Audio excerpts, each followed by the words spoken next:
you never really think it's going to happen to you. Divorce. It always seems like something that happens to other people, but not us. When I married Heather, I truly thought we'd grow old together. It's the promise you make when you stand up in front of all your family and friends, for better or worse. I thought she meant it. It wasn't until years later that I realized I was the only one who believed those vows meant forever. Our life wasn't perfect, but it was a good life. We weren't rich by any means, but we had a solid home and a comfortable life. I worked hard as a middle manager at a local manufacturing company, and Heather had a part-time job at a local boutique. We weren't struggling, but we weren't swimming in luxury, either. And honestly, that never bothered me. I thought we had enough. Heather, apparently, did not. Looking back, there were signs. Small things at first. She'd complain about not having the latest designer bags or not being able to vacation in exotic places like some of her friends. I shrugged it off, thinking it was just harmless venting. Everyone dreams of a little more, right? I never thought it would become an obsession for her. But as time went on, the complaints turned into full-blown arguments. She'd throw out phrases like, "Why can't we have more? I deserve more." And I didn't know how to respond. I was doing my best, and I thought that should be enough. The tipping point came when Heather reconnected with an old college friend, Madison. Madison had married some rich guy, and their life was like something out of a reality TV show. Private jets, 5-star resorts, shopping sprees that cost more than our mortgage. Heather became enamored with Madison's life, constantly comparing herself to her old friend. It was like Madison represented everything Heather thought she was missing out on. Before long, Heather started spending more and more time with Madison. She'd go on trips with her, and I didn't think much of it at first. But then she'd come home, and it was like she'd been transformed, her eyes alight with excitement about the lavish life Madison was living.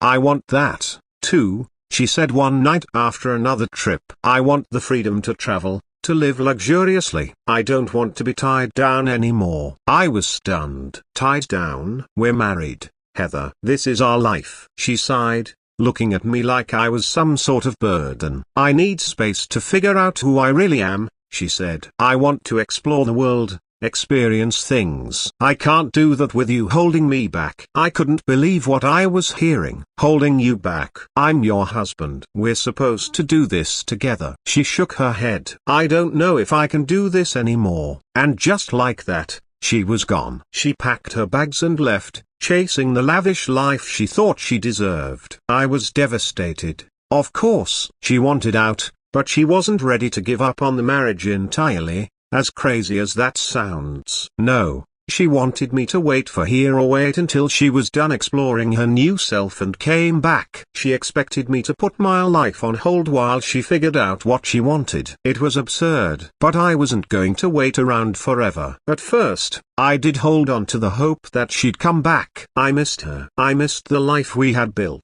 But over time, the hurt turned to resentment. The realization hit me like a ton of bricks. She had thrown away everything we had worked for, all for some shallow fantasy of a glamorous life. And she thought I'd just be here, waiting like a loyal dog. Years passed. I didn't hear much from Heather except the occasional email or text, updating me on her travels. But I moved on with my life. I focused on my work, got back into hobbies I'd let go during the marriage, and slowly, the loneliness faded. I met new people, made new friends, and eventually, I met her. Sarah. Sarah was everything Heather wasn't. She was down to earth, kind, and didn't need anything more than a simple, happy life. We clicked immediately, and before long, we were inseparable. She made me realize what love was supposed to feel like: easy, fulfilling, and not tied to material things. After a couple of years of dating, I proposed, and Sarah said yes. We got married in a small, intimate ceremony, surrounded by people who truly cared about us. There were no extravagant displays of wealth, no over-the-top gestures. Just us, committing to building a life together. Life was good again, better than I ever thought it could be. Then, out of nowhere, Heather showed up. It had been nearly 5 years since she walked out on our marriage. I hadn't heard from her in months, and honestly, I didn't think about her much anymore. But there she was, standing on my doorstep, looking like she'd been hit by a bus. "Can we talk?" she asked, her voice shaky. I wasn't sure what to say. I hadn't seen her in so long, and to be honest, I wasn't interested in rekindling anything from our past. But I let her in, out of curiosity more than anything. She sat down on the couch, fidgeting with her hands. "I've made a mistake," she said after a long silence. "I thought I needed more. I thought I needed to explore the world, to live lavishly. But it's all empty." I didn't say anything. I just let her talk. "I thought Madison's life was what I wanted," she continued, her voice cracking. "But it wasn't real. It's all show. There's no love, no connection." I was so stupid. I couldn't help but feel a pang of anger. She had thrown away everything we had for something she now admitted was shallow and meaningless. But that was her choice, not mine. "I want to come back," she said, her eyes filled with tears. "I want to come home." I shook my head. "Heather,